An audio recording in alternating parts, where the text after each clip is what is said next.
My name is Monica Simmons, 29 years old.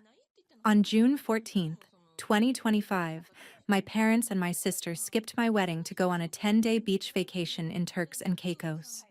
They chose crystal clear water and Instagram stories over watching me say my vows. 3 chairs in the front row sat empty, while 200 guests pretended not to notice. They didn't know that the failed artist daughter they'd written off had built something they couldn't even imagine.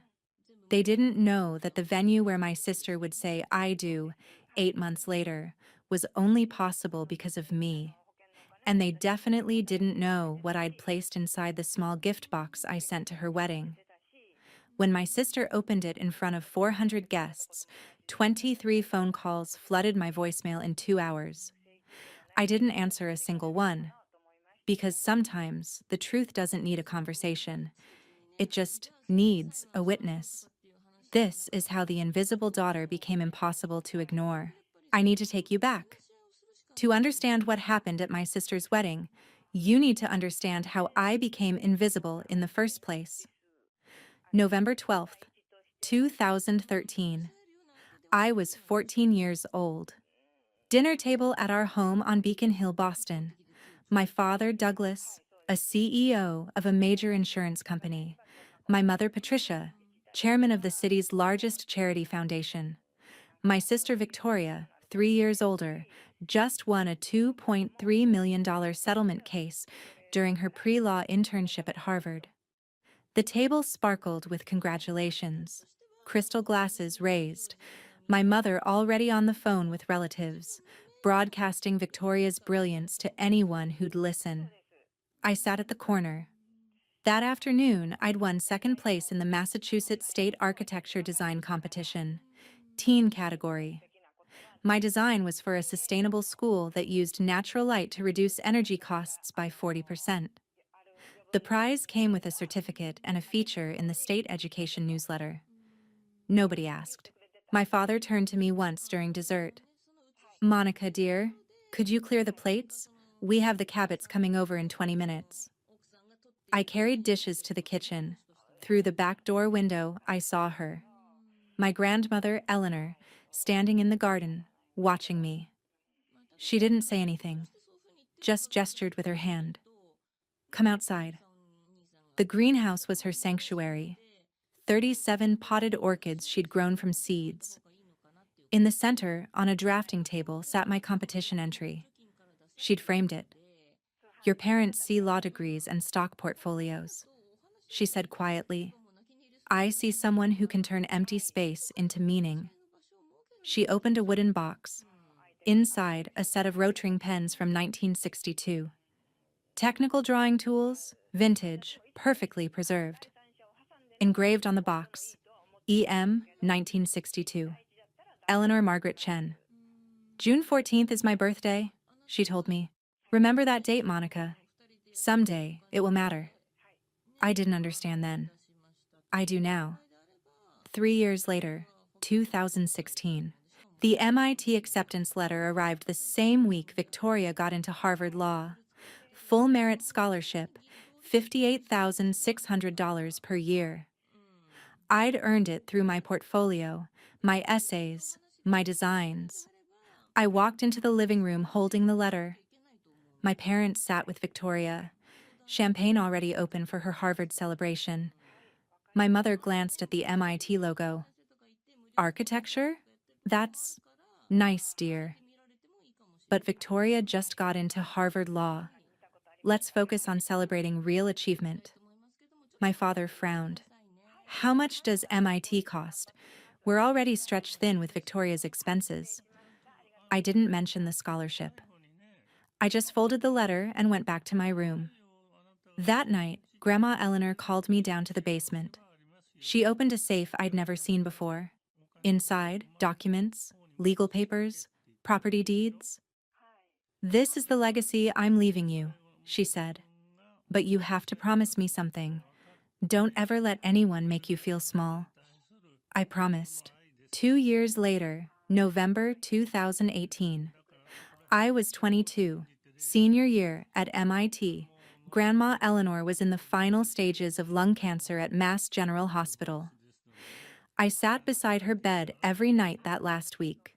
My thesis project, a community center in Dorchester, had just been selected as a top 10 finalist.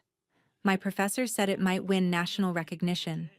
Eleanor could barely breathe, but she smiled when I told her, "Have you designed anything yet?" Her voice was whisper thin. "The community center.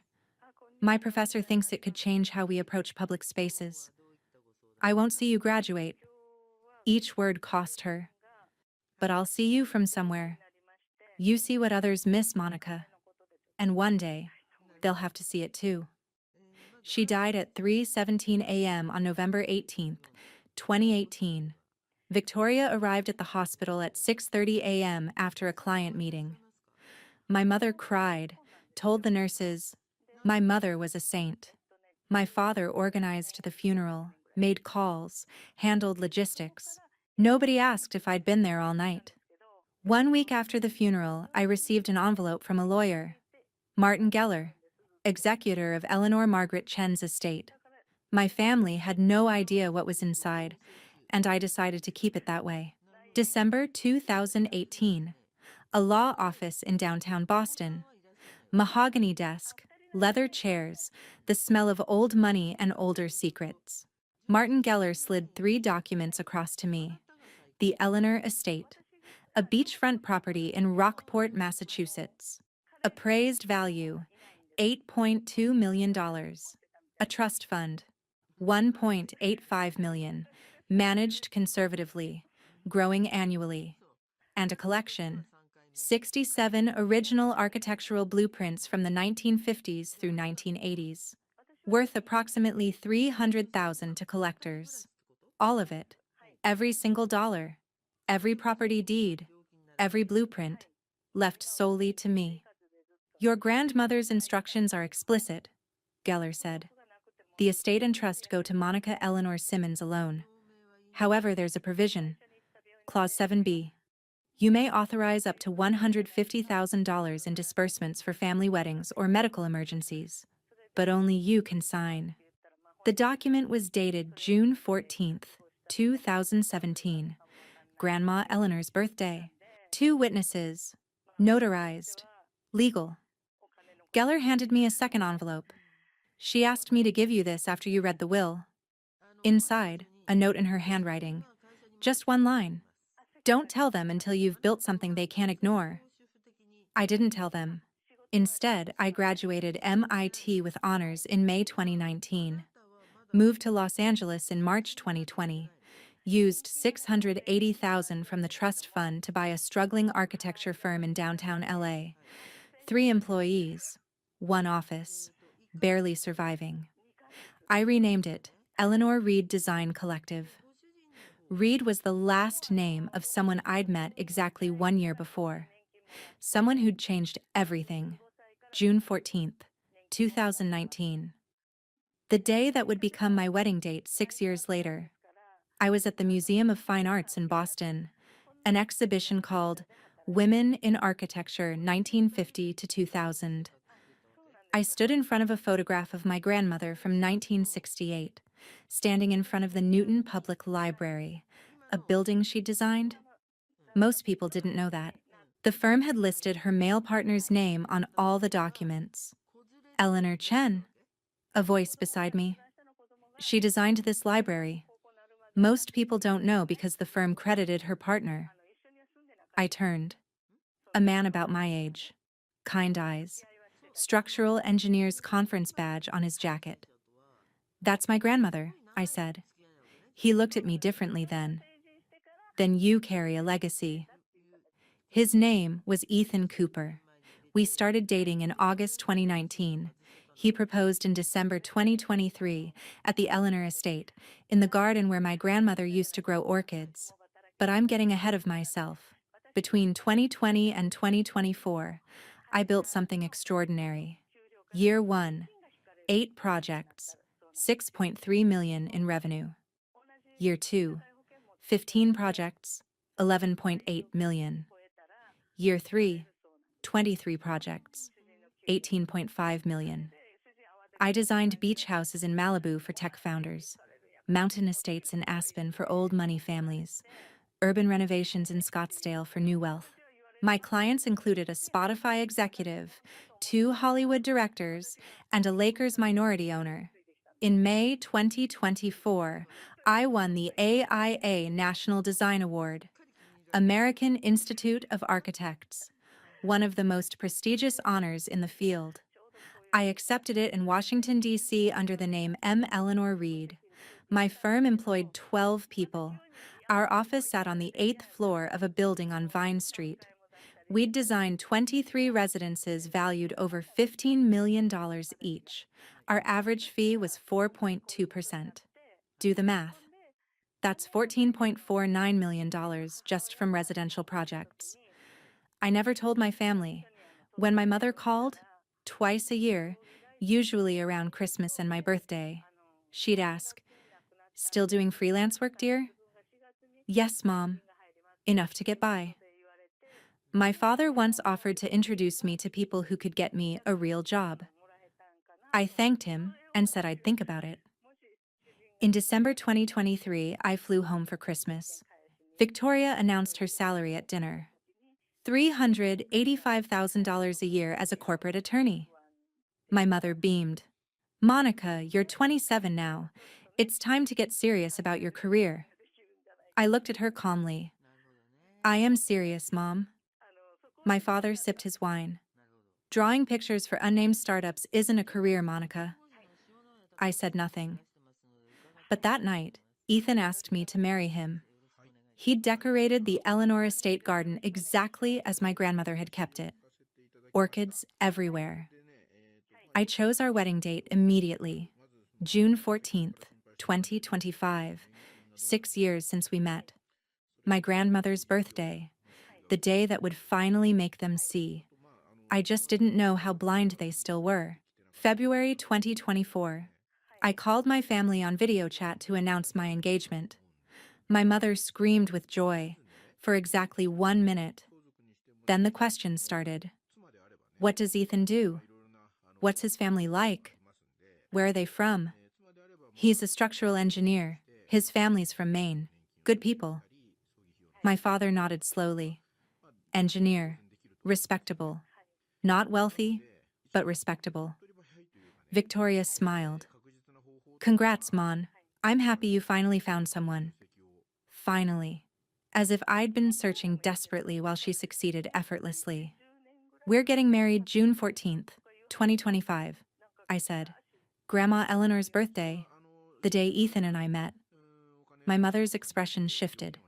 Slight, but I saw it. June? Are you sure? The weather can be unpredictable. I'm sure. 3 weeks later, I sent save the dates. Monica Simmons and Ethan Cooper, June 14th, 2025. Santa Barbara, California. In March, my mother called. Could you possibly move it to September? I have a very important charity gala in June. Mom, I've already booked the venue. Venues can be changed, dear. I didn't change it. September 2024. Victoria got engaged to Jonathan Whitmore III, son of a federal judge. The proposal happened in Paris. The engagement party in Boston had 180 guests. I flew home, brought an $800 gift, smiled through speeches about how perfect they were together. At the party, my mother pulled me onto a balcony overlooking Boston Harbor. Victoria's planning her honeymoon. The whole family is going to Turks and Caicos in June. It's a celebration of both her engagement and wedding. 10 days. Mom, that's my wedding month. You could move yours to July. Just a few weeks later. No. June 14th is the anniversary of when Ethan and I met. It's Grandma's birthday. It matters. My mother's voice went cold. Monica, this is about family. Victoria comes first. She always has. She doesn't have to. Grow up. I went back inside, found Victoria laughing with guests. My father beside her, proud. Nobody looked toward the balcony. I flew back to LA the next morning. 2 weeks later, I sent an email. Wedding date confirmed, June 14th, 2025. Please, RSVP by November 1st. November 1st came and went. Nobody responded. Then the calls started. My mother, 6 times a week through November and December. My father joined in January. Monica, I've booked a villa in Turks and Caicos. $35,000, non-refundable. That line. He actually said that line. Dad, Grandma Eleanor left me everything she had because she knew I was the only one who understood what mattered, and it wasn't trips to Turks and Caicos. Silence. Then, what do you mean she left you everything? I'd said too much. I backtracked. I mean, she understood me. That's all. But the damage was done. My father grew suspicious, started asking questions. I dodged them all. In February 2025, the text arrived. Your father and I have decided we're going to Turks and Caicos June 10th through 20th. Victoria needs us. We hope you understand. I called immediately. So you're not coming to my wedding? Monica, we raised you for 29 years. Can't you compromise on this one thing? This isn't about compromise. This is about whether you see me as a priority. Don't be dramatic. Your wedding is a small thing. Just a few people. Victoria's needs the whole family. My voice shook. I couldn't help it. I chose this date because of Grandma, because of Ethan, because of the only people who ever saw me. Your grandmother is dead, Monica. My father's voice sharp as glass. It's time you grew up and learned that family means compromise. I hung up. Ethan found me on the couch. He held me. I didn't cry. I just sat there, numb. They made their choice. I said finally, now I make mine. In March, the family group chat exploded. 47 members, aunts, uncles, cousins, second cousins. My mother posted, Monica is being difficult about her wedding date. We're heartbroken, we'll miss it. But Victoria's moment is once in a lifetime. The responses poured in. That's selfish of Monica. Family comes first. She can always renew her vows later. 18 of my 32 invited relatives sent regrets. We support your parents' decision. Family unity is important. In April, Victoria posted on Instagram a throwback photo of us as kids. Long caption about how some people grow apart and distance is hard and I'll always love my little sister, even when she chooses to be difficult. 8,900 likes. Comments flooded in. You're so gracious. Some people don't understand family. I didn't respond. I just took screenshots. Saved them in a folder labeled Receipts. In May, a package arrived. FedEx from Boston. Inside, a Hallmark card with a beach scene. My mother's handwriting. We'll be thinking of you from Turks and Caicos. Here's a little something for your future. A check for $5,000. Only my mother's signature, not my father's. The memo line read, from the Simmons family. I stared at that check for a long time. Then I put it in my wallet. Not to cash, not to tear up, to keep. Because someday I knew receipts would matter. June 14th, 2025. 6:30 in the morning. I sat in my suite at the Four Seasons Biltmore in Santa Barbara. The makeup artist worked quietly. My phone sat face down on the vanity. I knew what was on Instagram. I'd checked once. At 6:15 a.m. Victoria's story. A photo of turquoise water, white sand. Caption, Paradise with my favorite people. My mother tagged. My father tagged. Posted 18 minutes ago. 9:15 a.m. Boston time. They were already at breakfast. You okay, honey? The makeup artist paused, brush in midair. I looked at her in the mirror. I'm perfect. My wedding dress hung on the door. Vera Wang. $12,800. Ivory with vintage lace sleeves, exactly like the one my grandmother wore in 1960. I'd found the photo in an old album and had it recreated. My bouquet sat in water. White orchids, the kind Grandma Eleanor grew in her greenhouse. At 8:45 a.m., the wedding coordinator knocked. Mrs. Simmons, I have to ask. The three reserved seats in the front row, Douglas, Patricia, and Victoria Simmons, are they running late? I fastened my grandmother's pearl earrings. They're not coming. The coordinator's face went pale. Oh, I'm so sorry. Should I remove the reserved signs? No, leave them. But, leave them. At 10 a.m., I walked down the aisle on the ocean lawn. 182 guests stood. 28 had canceled. The front row on my side had 3 empty chairs. On each chair, I'd placed a bouquet of white orchids, small cards tucked into the flowers, reserved for those who chose elsewhere. The front row on Ethan's side was full. His parents, his 2 brothers, his sister. Before the ceremony started, his mother, Karen Cooper, came to me in the bridal suite. She hugged me so tight I could barely breathe. Monica, you are our daughter now. Those empty chairs don't define who loves you. When I reached the altar, Ethan took my hands. He whispered, "You're the bravest person I know." The ceremony was beautiful. Reverend Michaels, my grandmother's old friend from MIT, officiated.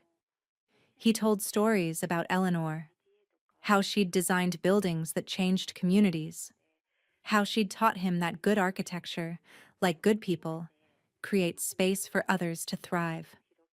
I looked at the 3 empty chairs exactly once, during my vows. "I promise to choose you every day," I said to Ethan. "Not because you're perfect, but because you see me. And in a world where I've been invisible, that's everything." At the reception, Ethan's brother stood to give a toast. To Monica, a woman who knows her worth doesn't come from who's missing, but from who's here. 182 people applauded. I looked at those 3 empty chairs and smiled. At 2:30 p.m. during cake cutting, the coordinator brought me an envelope. FedEx. Sent from Boston. Postmarked June 13th. Inside, another Hallmark card, beach scene. My mother's handwriting again. "Thinking of you today. Sorry we couldn't make it. Love, Mom, Dad, and Victoria." The check was paperclipped to the card. $5,000. I showed it to Ethan. "They sent money from the beach," I said quietly. He stared at it. $5,000 to miss their daughter's wedding. "They think this makes it even." I folded the check, put it in my clutch, didn't tear it, didn't cash it, just kept it. That night at 11 p.m., I checked Instagram one more time. Victoria had posted a video, the family toasting champagne at their villa. My father's laugh in the background, my mother singing off-key. Caption: "Family time is everything. Not one word about me." Ethan and I left for our honeymoon the next morning, Amalfi Coast, 2 weeks. My mother called 3 times while we were gone. I didn't answer. Victoria texted once. "Hope your day was nice. Turks was amazing. Can't wait to show you pics." I didn't reply. In Positano, sitting on our balcony at Le Cyrenus, Ethan asked me, "Do you think you're wrong not to answer? Do you? I think you should block them all." I laughed. Actually laughed. I'm not ready to cut them off completely, but I'm ready to let them understand. Understand what? What it costs to choose wrong. I wrote in my journal that night, June 20th, 2025. "They sent $5,000 like paying off guilt. I'll keep it. Not as forgiveness, as evidence." When we returned to LA on June 28th, I had 12 voicemails. 9 from my mother, 2 from Victoria, 1 from my father. I didn't listen to any of them. I sent one text to the family group chat. "I'm back. I need space. Please respect that." Then I muted the chat. For 6 weeks, there was silence. And then, in early September, The invitation arrived. Victoria Simmons and Jonathan Whitmore III request the honor of your presence. February 15th, 2026. Boston Harbor Hotel. I opened it slowly. Read every word. Noted every detail. 420 guests. Black tie required. Dinner by Chef Barbara Lynch. And tucked inside, a handwritten note. Mon, I know things have been hard, but you're my sister. Please come. This day means everything. Love, V. I set the invitation on my desk. Ethan looked at me. Are you going?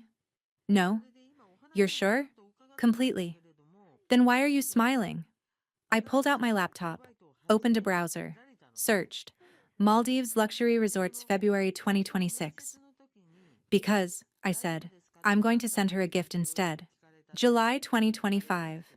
The family group chat became a war zone, 47 members, messages every hour.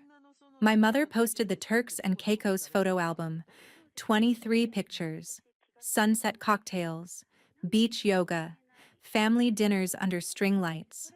Caption: unforgettable family bonding. Sometimes you have to choose what's best for everyone. 32 people reacted with hearts and thumbs up. My cousin Emma commented, so sad Monica couldn't be flexible about her date. My Aunt Diane, I heard her wedding was very small. Maybe that's why she was upset? My mother replied, we sent a generous gift. Sometimes children don't appreciate the sacrifices parents make. Victoria, let's move forward. Monica needs time to mature. I read every message, screenshotted every single one, saved them in a folder. I didn't reply. On July 15th, my father posted on Facebook, public. Family is about understanding, compromise, and love. Proud of my daughters for growing into strong women even when paths differ. 156 comments, all praising him. Amazing father. So wise. Your daughters are lucky. I blocked him on Facebook that night. July 18th.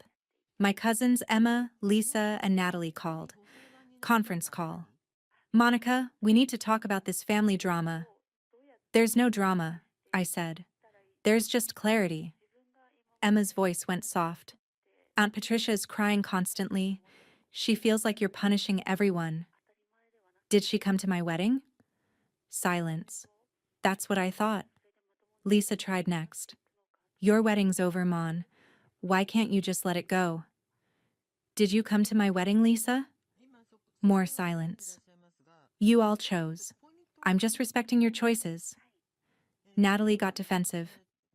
We wanted to support both sides. There aren't two sides. There's one side that abandoned someone and one side that got abandoned. Emma's voice cracked. You're being so dramatic. It was just a vacation. I hung up. Blocked all three of them. Ethan found me in the kitchen. You okay? For the first time in my life? Yes. July 22nd. My mother called from an unknown number, a friend's phone. I answered without thinking. Monica, why are you doing this? She was crying. I'm your mother. I gave birth to you. You also skipped my wedding. Can't you forgive me? Have you apologized? Long silence. I don't have anything to apologize for. I did what was best for the family. Then we have nothing to talk about. I hung up. Blocked that number too. In August, Victoria posted on Instagram a throwback photo of us as kids. Her in a princess costume, me in overalls covered in paint.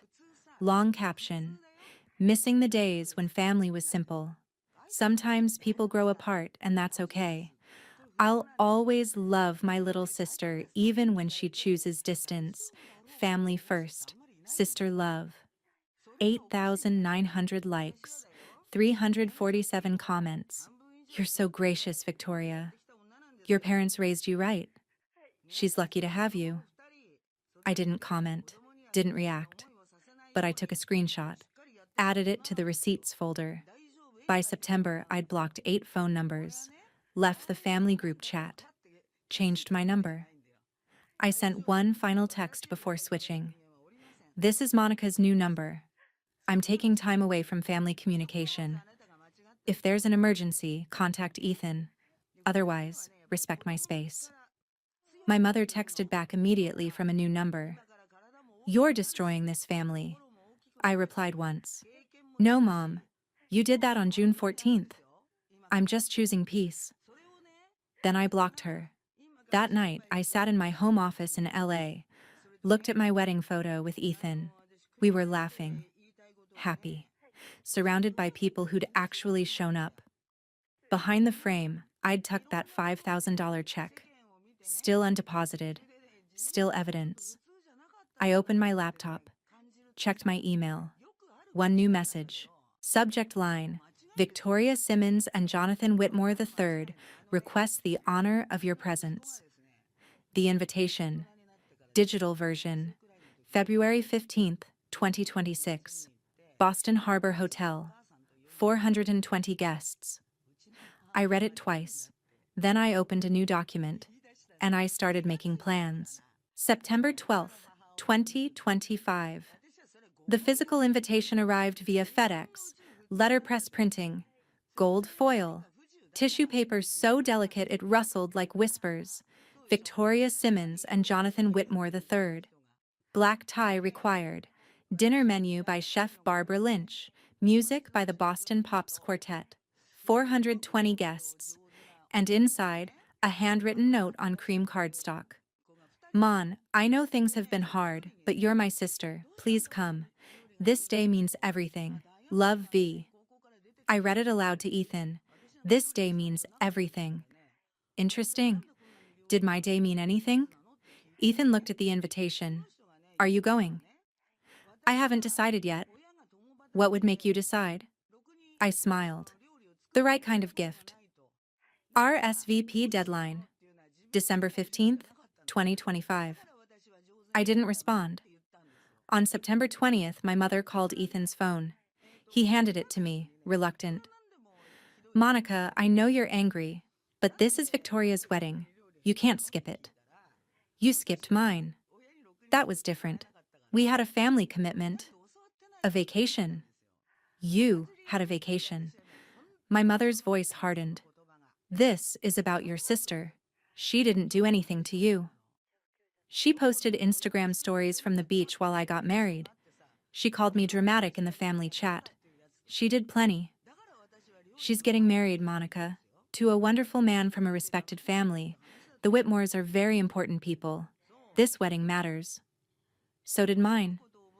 Yours was small. Hers is more important. Silence. I hung up. Through October and November, my mother called 15 times. Different numbers. Friends' phones. The office phone at her charity foundation. I answered once. November 8th. Monica, please, I'm trying to understand how you feel about your wedding. But Victoria's getting married now. This is our chance for the family to heal. Do you have an apology for me, Mom? I'm trying to move forward, honey. Apologies don't change the past. Then why should I come to Victoria's wedding? Because you're sisters. Because family forgives. Did you forgive me for not being flexible? Silence again. You're being unfair. Yes. Now you know how it feels. I ended the call. On November 5th, my father tried. First time he'd called in 5 months. Monica, I need you to reconsider. Victoria is very upset. The Whitmore family is asking about you. This is about our family's reputation. So you want me there to hide the truth?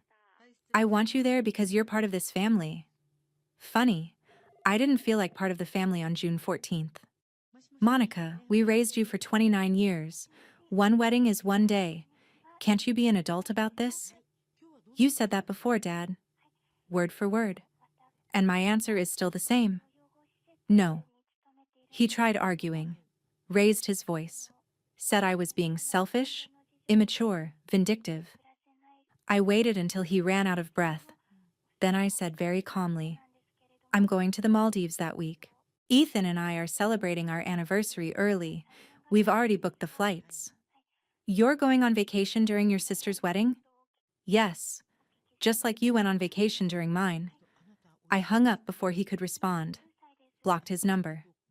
On December 10th, 5 days before the RSVP deadline, Victoria found me on Instagram. I hadn't blocked her there yet. Direct message. Mon, please. I need to know if you're coming. The seating chart is due next week. I'm begging you. I didn't reply. December 14th. My mother sent an email. Subject line. Urgent. Victoria's wedding. Monica, we understand you're hurt, but this isn't about us anymore. This is about Victoria's happiness. She didn't do anything to you. Please don't punish her for our mistakes.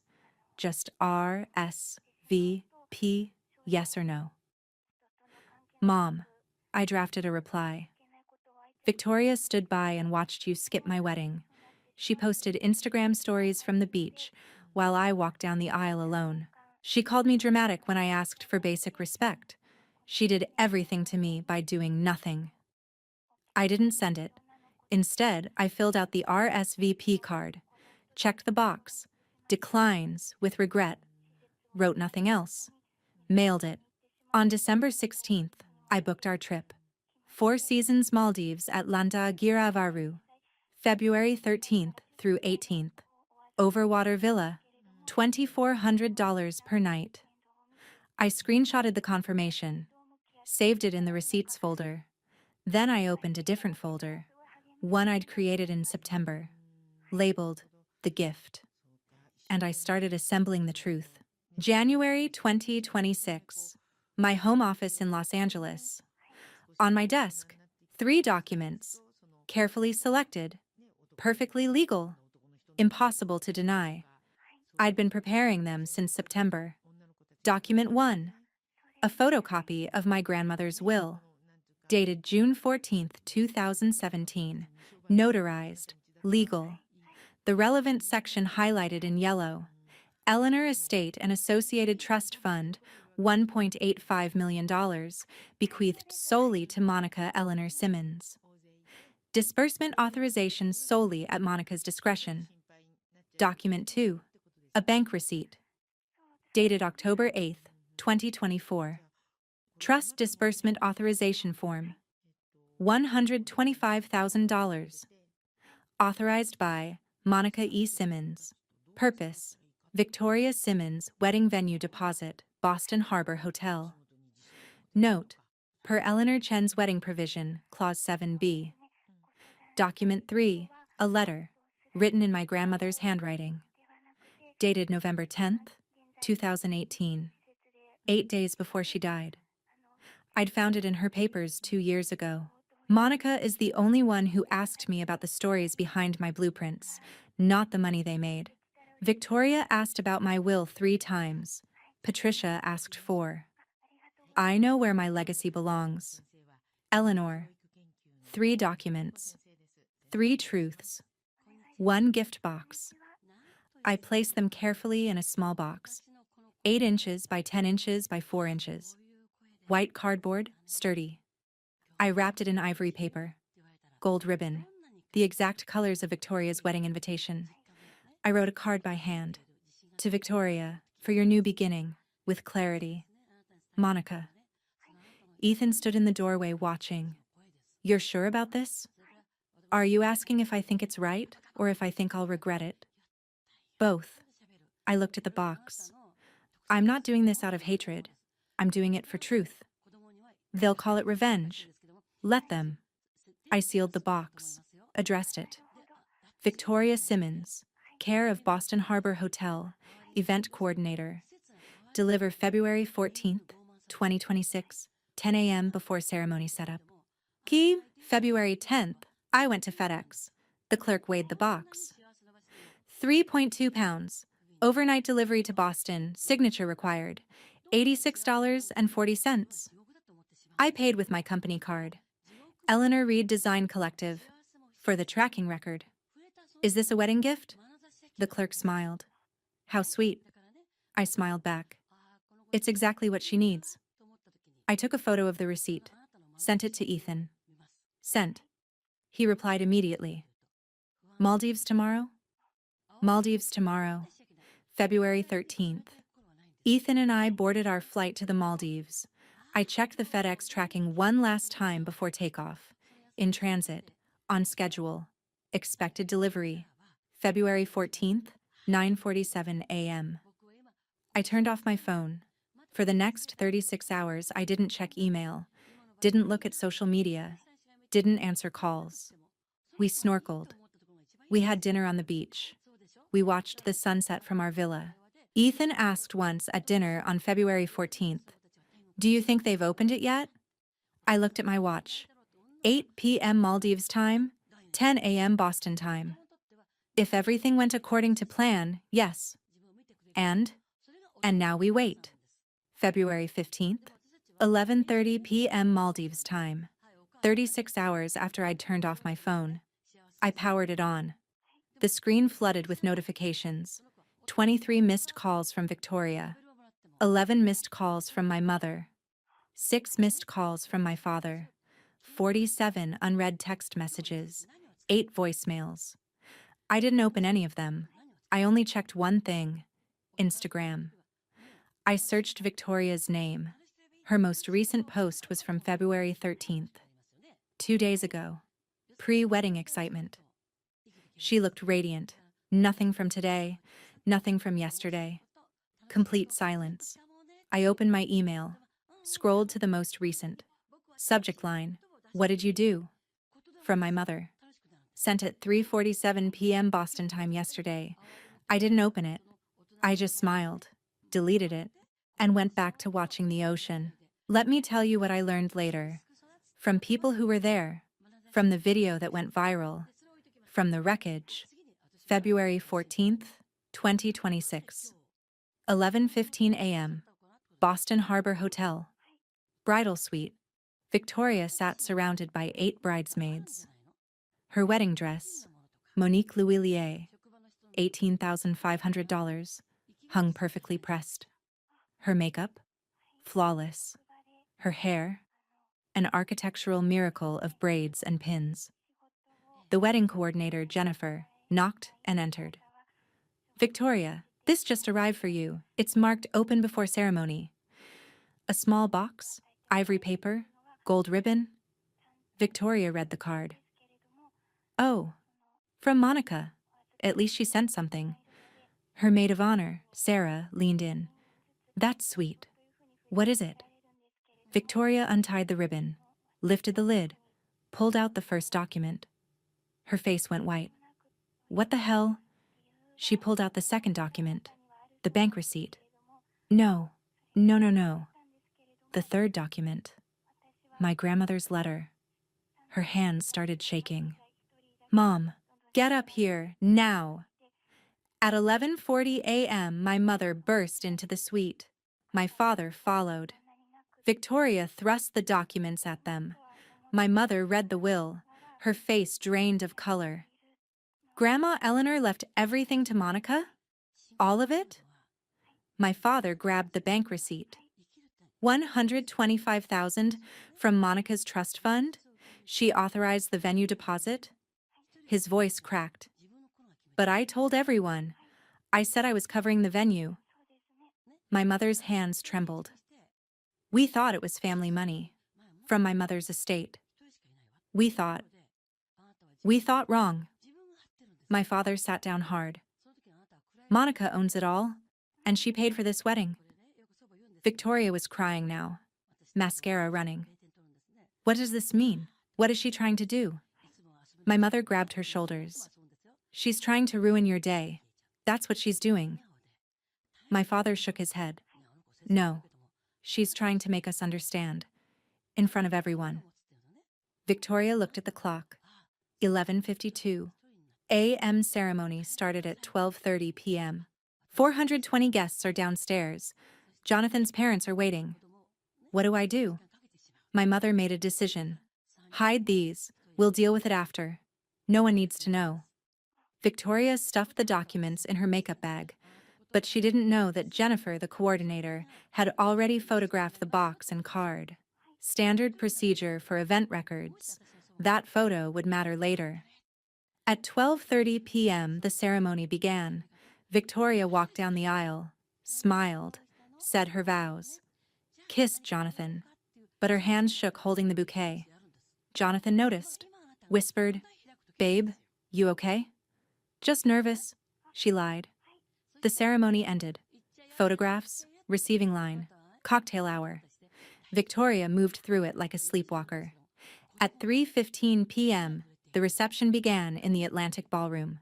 420 guests at 42 tables, crystal chandeliers, orchid centerpieces, a string quartet playing Vivaldi. The MC stood. "Ladies and gentlemen, we have a special surprise. Please welcome Boston Harbor Hotel's general manager, Mr. Tom Brennan, who has a message for our newlyweds." This was tradition. The manager congratulated VIP weddings. Tom Brennan stood, smiled, took the microphone. "Mr. and Mrs. Whitmore, congratulations. This hotel has hosted countless weddings, but yours is particularly special to us." Applause. Victoria smiled, relaxed slightly. Brennan continued. "Many of you may not know this, but the Atlantic Ballroom underwent a complete renovation in 2023. $15.2 million. It won several design awards. More applause. The architect who led that project is one of the finest in the country, Eleanor Reed Design Collective. And it's such a wonderful full-circle moment that Ms. Reed's own sister is getting married here today." Confusion rippled through the room. Victoria stood up slowly. "I'm sorry, what?" Brennan beamed. "Your sister, Monica Simmons. She goes by the professional name M. Eleanor Reed. She designed this entire ballroom. We're honored that—" "No." Victoria's voice came out strangled. "My sister isn't an architect. She's been our architect of record since 2022. Her firm is based in Los Angeles, but she personally oversaw every detail of this space." My mother stood. "There must be some mistake." "No mistake, ma'am. I have her signature on all the contracts. Eleanor Reed Design Collective." He pulled out his phone, scrolling. "Would you like me to show you?" A voice from the VIP table. Jonathan's mother, Mrs. Eleanor Whitmore. "Wait, Eleanor Reed Design? The firm that did our Beacon Hill renovation?" Brennan nodded enthusiastically. "Yes, that's them. Outstanding work." Mrs. Whitmore stood slowly, looked at Victoria. "Your sister designed our house?" The ballroom went silent. Guests pulled out phones. Frantic Googling. Whispers started. "Eleanor Reed Design won the AIA award last year. Their projects are all over Architectural Digest. Revenue over 18 million. Wait, isn't that Monica Simmons? The one who—" At table 14, a woman named Claire, Boston socialite, blogger, 47,000 Instagram followers. She'd been live streaming the reception. Her phone had caught everything. She posted it immediately. "Wait, did the bride's sister design this hotel and the bride didn't know? Hashtag Boston wedding, hashtag family drama." Within 1 hour, 45,000 views. Within 6 hours, 380,000 views. Within 48 hours, 1.8 million views. My father took out his phone, typed with shaking fingers. "Eleanor Reed Design Collective." The website loaded. Team page. My photo. M. Eleanor Reed, founder and principal architect. Portfolio. 23 residential projects, 6 commercial renovations, total project value, $47 million. Awards, press, client testimonials. Everything they'd never known. Everything I'd never told them. Victoria saw my father's face, grabbed his phone, stared at my photo, at my success, at the empire I'd built in silence. She started crying, real crying, loud, gasping sobs. Jonathan tried to comfort her. "Fee, what's happening?" She couldn't speak, just showed him the documents from the gift box. He read them. His face went hard. Your grandmother left her 1.85 million, and she used it to pay for our venue? I thought. Dad said he was covering it. Jonathan's voice dropped. Victoria, my family paid for the flowers, the band, the photographer, the cake. $83,000. We were told your family was handling the venue. My father overheard. Stepped forward. We thought. The estate was family money, available for everyone. But it's not. Jonathan's jaw clenched. It's Monica's money. And you told us you had it covered. Judge Whitmore, Jonathan's father, appeared. Is there a problem with the financial arrangements of this wedding? The judge's lawyer, a family friend, stood beside him. If there's been misrepresentation of payment sources, we need clarity before any joint financial documents are signed. The Whitmore family was old money, careful money. They had lawyers for everything, including prenuptial agreements. Victoria collapsed into a chair. My mother tried calling me. Once, twice, 3 times. Voicemail, voicemail, voicemail. She texted, Monica, answer your phone. You've destroyed everything. No response. By 5 p.m., the reception had devolved into whispered conversations and early departures. By 7 p.m., hashtag Monica Simmons was trending on Boston Twitter. By midnight, Victoria and Jonathan were in their hotel room, not speaking. The honeymoon to Santorini, scheduled for the next morning, was postponed indefinitely. Judge Whitmore wanted answers. And I was in the Maldives, phone off, watching the sunset. Completely unreachable, completely at peace. February 16th. One day after Victoria's wedding. Jonathan postponed the honeymoon. Official reason? Family emergency. Real reason? Judge Whitmore demanded a meeting with my parents and a financial advisor. The prenuptial agreement needed clarification. Victoria had not accurately disclosed her family's financial situation. She'd said her family was well off, that her father was successful, that they had generational wealth. She hadn't mentioned that the actual generational wealth belonged to her estranged sister, the sister she'd called struggling, the sister whose wedding she'd skipped for a beach vacation. Victoria canceled the Santorini resort, lost the $8,400 deposit. She didn't post honeymoon photos. Her followers noticed. Where's Santorini? Is everything okay? She didn't answer. That evening, my mother called me for the 28th time. This time, she left a 4-minute voicemail. Monica, you have to call me back. You've ruined Victoria's wedding. Jonathan's family thinks we lied to them. Vendors are calling asking about payments. You have to fix this. You have to. I was in the Maldives, in an overwater villa, listening to the ocean. I deleted the voicemail without finishing it. February 17th through 19th. 6 vendors contacted my father. Florist, band, photographer, cake designer, lighting company, transportation service. Total, $67,000 in outstanding invoices. They'd seen the viral video. Googled Eleanor Reed design. Realized Monica Simmons was M. Eleanor Reed. Some had worked with my firm before. They worried about payment disputes. My father assured them everything was fine, but it wasn't. He'd overextended his budget, expecting Victoria's wedding fund from Grandma to cover gaps. That fund didn't exist. He had to take a personal credit line, $67,000. My mother discovered it checking their bank statement. You borrowed $67,000? You said we had the money. I thought we did. From your mother's estate? My mother's estate belongs to Monica. They fought for 2 hours. That night, my father wrote me an email. 9 pages, single-spaced. Subject line, we need to talk. Please read this. I never opened it. Auto-archived, February 20th. The video hit 3.2 million views. Comment section, 89% Team Monica. She built an empire while they mocked her. They skipped her wedding for a beach trip. She paid for theirs. Queen. This is what boundaries look like. Some defended Victoria. It's cruel to ruin someone's wedding day.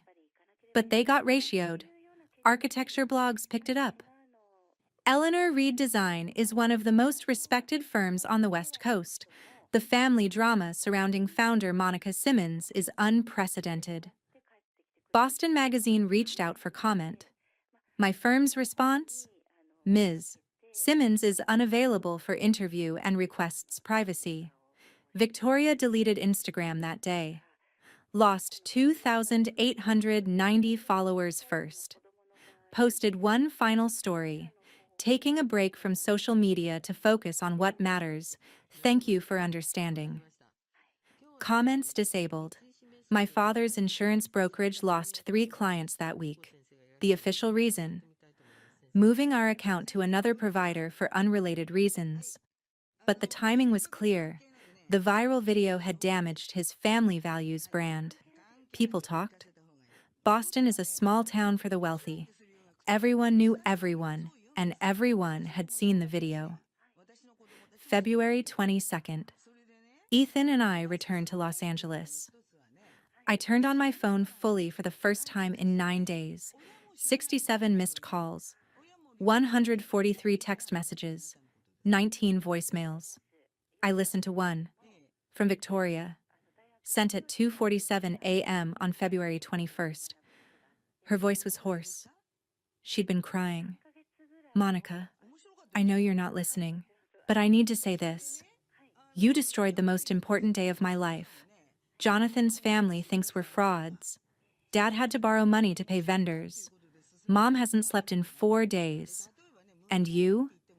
You're in the Maldives posting sunset photos while I'm living in hell. I don't understand you. I never did anything to you. I'm just your sister. I didn't make Mom and Dad skip your wedding. That was their choice. But you're punishing me like I'm the enemy. You want to know the worst part? I Googled you. I saw your company. I saw the awards. I saw everything you built. And I realized you didn't need us. You never did. While I thought I was the successful one, I was just the favorite. And you were the one who actually made something. I don't know if I hate you or admire you. Maybe both. Are you happy now, Monica? Are you happy you destroyed me? The voicemail ended. I sat in my car in our driveway. Ethan looked at me. Are you going to call her back? I pressed delete. Then I blocked Victoria's number. No. That evening, I received an email from Martin Geller, the lawyer who'd executed my grandmother's will. Subject line, Eleanor Estate, Annual Trust Report. I opened it. Inside, a reminder about a clause I'd forgotten. My grandmother had set up a provision. If I chose, I could convert the Eleanor Estate into a non-profit educational space. For young architects, a scholarship, a workshop, a legacy. I read it 3 times. Then I smiled. And I started making plans for something they could never touch. March 15th, 2026. 1 month after Victoria's wedding. My mother appeared at my office in Los Angeles. No warning, no call, just showed up. My receptionist buzzed me. Ms. Reed, there's a Patricia Simmons in the lobby. She says she's your mother. I stared at the phone. Tell her I'm in a meeting. She says she'll wait. Patricia sat in that lobby for 4 hours. At 6:30 p.m., I came down. She stood when she saw me, looked older, tired. Monica, what are you doing here, Mom? You won't answer your phone. You won't read emails. Your father wrote you 9 pages. You didn't respond. Because I have nothing to say. But I do. I need to apologize. I didn't invite her to my office. We went to a coffee shop nearby, Blue Bottle on 7th Street. She ordered coffee, didn't touch it. I ordered nothing. Do you know what Victoria's wedding was like? My mother asked. Jonathan postponed the honeymoon. His family thinks we're liars. Victoria cries every night. And you think that's my fault? I think. She stopped. Started again. I was wrong to skip your wedding. I was wrong to favor Victoria. I was wrong not to see what you'd accomplished. I'm sorry. I waited. Aren't you going to say something? Are you apologizing because you mean it? Or because you want me to fix what happened? She hesitated. Both. At least you're honest. So will you talk to Victoria? She's devastated. Mom, you flew across the country to apologize to me, and your first words after I'm sorry are about Victoria. Do you see the problem? She started crying. I don't know how to do this differently. Then go home, when you're ready to put me first, not because of guilt, not because of damage control, but because I'm your daughter. Then come back. She stood, wiped her eyes. Do you even love me anymore? I was quiet for 5 seconds. I did love you. I still do. But I don't need you to love me back anymore. And that's what you need to learn. She left. I sat there alone for 20 minutes. March 22nd, a FedEx package arrived. From my father. 9 pages, handwritten, blue ink, shaky letters. I read it in my office. Ethan sat beside me. The letter was different from what I expected. He didn't make excuses, didn't blame anyone else. He wrote, I favored Victoria because I understood her. Law, ambition, clear goals. You were abstract. Architecture, art, dreams I couldn't grasp. I was scared I couldn't support you. So I supported the daughter I understood instead. I chose understanding over faith. And I lost you. At the end, I don't expect forgiveness. But I need you to know, I see you now. I see what Grandma Eleanor saw. I'm sorry it took losing you to finally look. No request, no demand, just, if you ever want to talk, I'm here. No conditions. Dad. I folded the letter, put it in my desk drawer. Ethan asked, Are you going to respond? Not yet, but I'm keeping it. I drafted an email that night, didn't send it yet.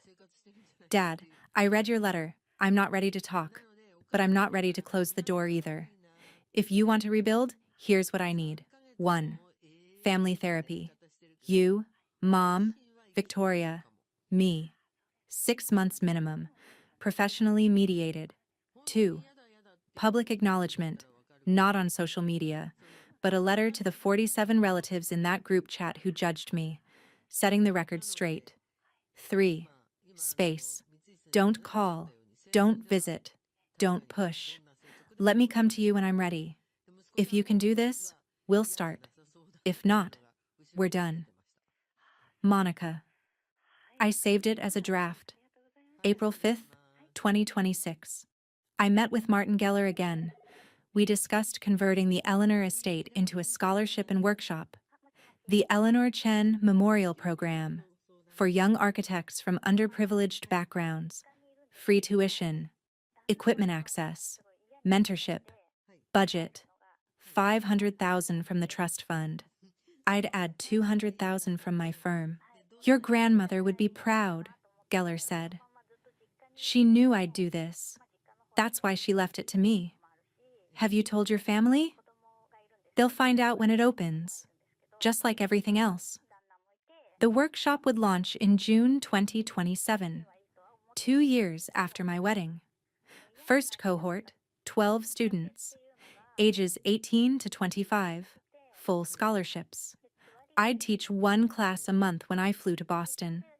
I stood at the Eleanor estate for the first time in 2 years, walked through the greenhouse where my grandmother grew orchids, touched the drafting table where she taught me to see. You were right, Grandma, I whispered. They had to see. But more importantly, I learned to see myself.